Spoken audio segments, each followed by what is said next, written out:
আমি প্রবাসীর বউ। গতকাল থেকে হালকা ঠান্ডা লেগেছে, শরীরে জ্বর আছে।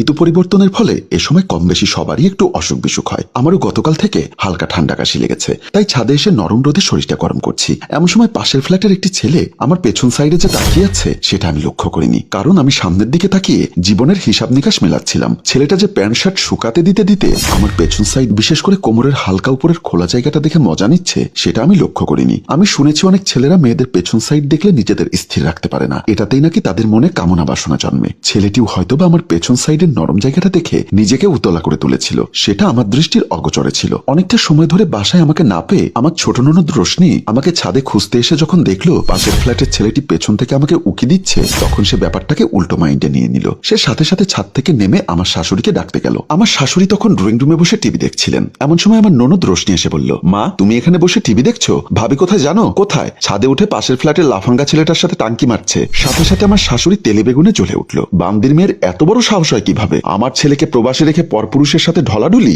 আমি কিছুতেই বরদাস্ত করব না। কই আমাকে দেখিয়ে দে, বলেই উনি ওনার মেয়ের সাথে ছাদের দিকে চলে আসলেন। তখনও ছেলেটি প্যান্ট শার্ট শুকাতে দেওয়ার ছুতোয় পেছন থেকে আমাকে দেখছিল। আমি কিন্তু বরাবরই তাকে খেয়াল করিনি। আমি অন্যমনস্ক হয়ে সামনের দিকে মুখ করে বসে আছি। আমার শাশুড়ির সাথে ননদ ছাদে উঠে আমাকে আরেকটি ছেলেকে ইশারায় দেখিয়ে দিলেন। সাথে সাথে আমার শাশুড়ি বকতে বকতে আমার সামনে এসে বললেন, ছাদে এসে বেটা পাগল করছো না? হঠাৎ এভাবে শাশুড়ি এবং ননদকে দেখে আমি চমকে উঠলাম। ছেলেটিও পরিস্থিতির আকস্মিকতায় দ্রুত সটকে পড়ল এবং আমরা যাতে না দেখি সেরকম করে একটা দেওয়ালে এসে উকি দিতে লাগলো। আমার শাশুড়ি বলল, স্বামীকে প্রবাসে পাঠিয়ে পরপুরুষের সাথে রং তামাশা আমি কিন্তু সহ্য করব না। মা ছাদে তো আমি একা, এখানে পরপুরুষ পেলেন কোথায়? সাথে সাথে আমার ননদ রোশনি বলল, কেন তোমার পেছনে পাশের ফ্ল্যাটের লাফাঙ্গা ছেলেটা যে উকি ঝুঁকি দিচ্ছিল সেটা কি আমি দেখিনি মনে করেছো? বিশ্বাস করুন মা, আমি যখন ছাদে এসেছি তখন কেউ ছিল না, আর ওই ছেলেটা যে কখন আমাকে দেখছিল সেটাও আমি খেয়াল করিনি। মিথ্যা বলার জায়গা পাও না, মনে করেছো ইনিয়ে বিনিয়ে আমাকে বুঝিয়ে দিবে? শোনো বাপু, স্বামী মারা যাবার পর এক ছেলে আর এক মেয়েকে নিয়ে আমি আজ এতটুকু এসেছি। সেটা কিন্তু এমনি এমনিতে হয়নি, অনেক কাঠখড় পোড়ানো মেয়ে আমি, আমাকে ফাঁকি দেওয়া এত সহজ না। চলো আজ তোমার বাবাকে ডেকে এটার বিচার করব, বলে উনি আমার চুলের মুঠি চেপে ধরে টানতে টানতে ছাদ থেকে নিয়ে এলেন। আমার শাশুড়ি আমাকে রুমে এনে বলল, দাঁড়া, ওর বাবাকে ফোন করার আগে বাবুকে ফোন করি, বলেই মোবাইলটা বের করে বাবুর নাম্বার টিপতে লাগলো আর বলতে লাগলো, ওকে বারবার বলেছিলাম বিয়ে করে বিদেশ থাকার দরকার নেই, এখনকার মেয়েরা স্বামী ছাড়া থাকতে পারে না, কিন্তু আমার ছেলে আমার কথা শুনলো না। আমাকে বলে কিনা, মা আমার বউ অনেক ফরহেজগার মহিলা, আমি বিদেশে গেলেও আমার বউ খারাপ হবে না, আর এখন ছাদে গিয়ে রাস্তায় গিয়ে পরপুরুষের সাথে গায়ে পড়ে আড্ডা জমাতে চায়। আমি কাঁদছিলাম আর চোখ মুছতে মুছতে বললাম, মা আমি কখন পরপুরুষের সাথে আড্ডা দিয়েছি? সাথে সাথে আমার শাশুড়ি আমাকে একটা চড় মেরে বলল, চুপ, কোনো কথা বলবি না, আমি কি অন্ধরে? আমি কি সব দেখি না? আর এখন এখানে দাঁড়িয়ে আছিস কেন? যা রুমে যা, বলেই ধমক দিয়ে আমাকে ওনার সামনে থেকে সরিয়ে দিল। এদিকে আমার স্বামী বাবু রাজমিস্ত্রির কাজ করার ফলে মোবাইলটা ছিল ওনার থেকে একটু দূরে, তাই আমার শাশুড়ির দেওয়া কল উনি খেয়াল করলো না। উনি আপন মনে বিল্ডিং এর কাজ করেই চলেছে। ওনার সাথে একজন লোক বিষয়টি লক্ষ্য করলো। বাবু ভাই তোমার কল এসেছে। বাবু তখন কাজ ফেলে মোবাইলটা রিসিভ করতে গেল। এদিকে আমার শাশুড়ি বিরক্ত হয়ে একের পর এক কল দিয়েই যাচ্ছে। বাবু কলটা রিসিভ করার সাথে সাথে বলল, আসসালামু আলাইকুম আম্মা। ওয়ালাইকুম আসসালাম। তুই কই? কল ধরতে এতক্ষণ লেট হয় কেন? আমি তো বিদেশে রাজমিস্ত্রির কাজ করি, এখানে বিল্ডিং এর কাজ করার সময় মোবাইল সাথে রাখা যায় না, যে কোনো মুহূর্তে পকেট থেকে পড়ে ভেঙে যেতে পারে, তাই মোবাইলটা একটু দূরে রেখেছিলাম। কি বলবে বলো? তুই বিদেশে কাজ কর, আসতে বললেও আসবি না। যেদিন তোর বউ পরপুরুষ নিয়ে পালিয়ে যাবে সেদিন তুই কাঁদতে কাঁদতে বিদেশ থেকে আসবি। কেন মা, কি হয়েছে? কি হয়েছে জানিস না? প্রবাসীর বউয়েরা কি করে সেটাও বুঝিস না? খুব তো বড় গলায় বলেছিলি তোর বউ ফরহেজগার নামাজি, এখন তুই বিদেশে যাওয়ার সাথে সাথে সারাক্ষণ পরপুরুষের সাথে কথা বলে, ওদের সামনে হেলে দুলে হেঁটে ওদেরকে রূপের ফাঁদে ফেলতে চায়। মায়ের মুখে এমন কথা শুনে আমার স্বামীর মেজাজ বেচাই গরম হয়ে গেল। তবুও সে কিছুটা ধীর স্থির হয়ে বলল, আচ্ছা মা, আমি এখন বিল্ডিং এর কাজ করছি, আমি রাতে বাসায় গিয়ে ওকে ফোন করব। তুই বিদেশ থেকে বসে বসে ফোন করলে কি বউ শাসন করতে পারবি? এক কাজ কর, তুই তোর শ্বশুরকে ফোন কর, ফোন করে বল ওনার মেয়েকে নিয়ে উনি কি করবে। যদি ভালোই ভালোই সমাধান করতে না পারে তাহলে তালাক দিবি বল। আচ্ছা ঠিক আছে, তুমি মাথা গরম করো না, ব্যাপারটা আমি দেখছি, আমি আজ রাতেই আমার শ্বশুরকে ফোন দিব।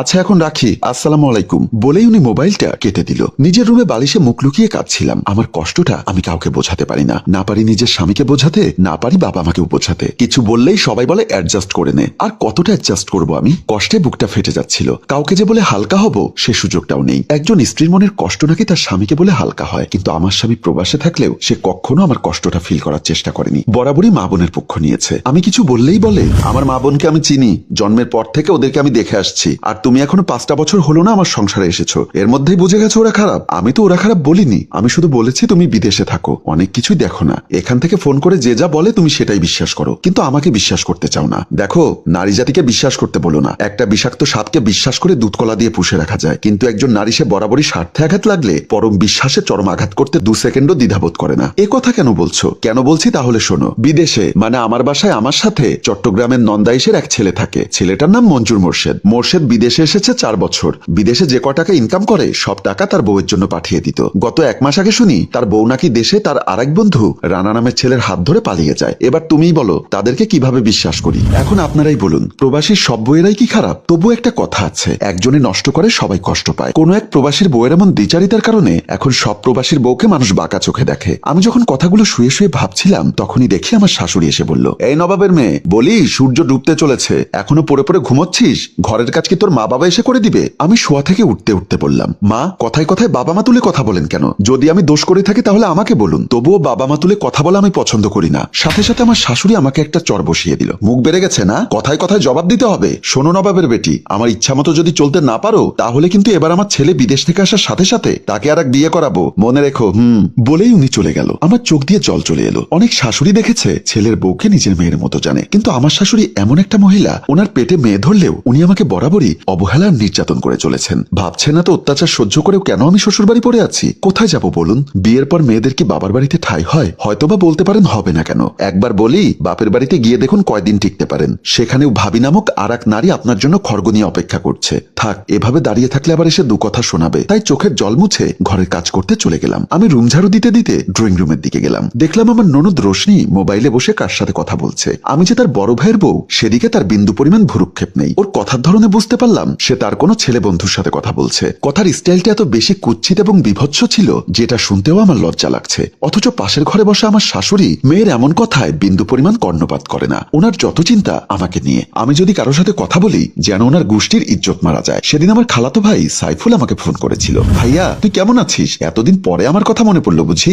আমার কথা শুনে সাইফুল ভাই বলল, তোর কথা তো সবসময় মনে পড়ে, কিন্তু বিদেশে ছিলাম তো ইচ্ছা করলেও দেশে সবার সাথে যোগাযোগ করতে পারি না। তুমি বিদেশে গিয়েছো আজ 3 বছর। 3 বছরের মধ্যে 3টা মিনিটও কি আমাকে ফোন করার মতো সময় পাওনি? এমন সময় আড়াল থেকে আমার ননদ রোশনি দেখে ফেলেছে আমি কারোর সাথে কথা বলছি। সাথে সাথে সে আমার শাশুড়ির কাছে গেল। আমার শাশুড়ি তখন নামাজের মোনাজাত ধরেছিল। রোশনিকে আসতে দেখে উনি মোনাজাত সংক্ষিপ্ত করে বলল, কিছু বলবি মনে হয়? তুমি এদিকে নামাজ পড়ো আর ওদিকে তোমার প্রবাসী ছেলের বউ পরপুরুষের সাথে মোবাইলে টাঙ্কি মারছে। কথাটি শুনে আমার শাশুড়ি তেড়ে আসলেন আমার দিকে। আমি তখনও সাইফুল ভাইয়ের সাথে কথা বলছিলাম। তুমি কি এখনো বিদেশে? না রে, গত মাসে দেশে এসেছি। ভাবছি আগামী সপ্তাহে তোর ভাবিকে নিয়ে তোর শ্বশুর বাড়িতে বেড়াতে যাব। এসো, কোনো সমস্যা নেই, আমি অনেক খুশি হব।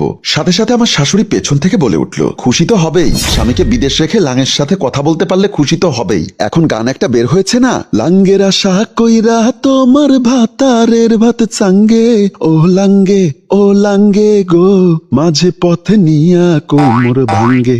মনের হাজার কষ্টের ভেতরও শাশুড়ির এমন সুরে সুরে গান গাওয়া শুনে কিছুটা হলেও হাসি পাচ্ছিল, আবার ঘৃণাও লাগছিল। আমি আমার খালাতো ভাইয়ের সাথে কথা বলছিলাম আর মাঝপথে উনি এসে এসব কথা বলছে। এদিকে আমার খালাতো ভাই যে তখনও মোবাইলের লাইনে আছে সেটা আমি খেয়াল করিনি। বলি, এমন অসময়ে এত রসের রসের কথা কার সাথে বলছো? মা, আমার খালাতো ভাইয়ের সাথে বলছিলাম। খালাতো ভাই হোক আর খেলাতো ভাই হোক, ওসব ভাইটাই চলবে না। তুমি হচ্ছ প্রবাসীর বউ, তোমাকে সাবধানে থাকতে হবে। আর আমার ঘরে তো ওসব প্রশ্নই আসে না। বলেই আমার হাত থেকে মোবাইলটা নিয়ে উনি চলে গেলেন। এরপর আমার খালাতো ভাই সাইফুল আর ওনার বউকে নিয়ে আমার শ্বশুর বাড়িতে বেড়াতে আসেনি। হয়তোবা আমাদের বউ শাশুড়ির কথা উনি শুনে ফেলেছিল বলেই উনি বুঝতে পেরেছিল আমি কতটা যন্ত্রণায় আছি। ওই দিন আমি আমার খালাতো ভাইয়ের সাথে কথা বলেছিলাম। আমার শাশুড়ি বলেছিলেন ওটা নাকি আমার খেলাতো ভাই। আর আজ ওনার মেয়ে যে ওপেন ড্রয়িং রুমে বসে এত নির্লজ্জের মতো বিশ্রী বিশ্রী কথা বলছে, আমার শাশুড়ির কান পর্যন্ত সেটা পৌঁছচ্ছে না। থাক, আমারও সব নিয়ে চিন্তা করে লাভ নেই। আমি রুম ঝাড়ু দিতে দিতে দরজার দিকে চলে গেলাম। রুম ঝাড়ু দিতে দিতে যখন আমি আমাদের সদর দরজা খুলে একটু সামনের দিকে যাচ্ছিলাম তখন দেখলাম ছাদের সেই ছেলেটা, যে ছেলেটা আমাদের পাশের ফ্ল্যাটে থাকে, সেও দরজা খুলে বের হয়েছে।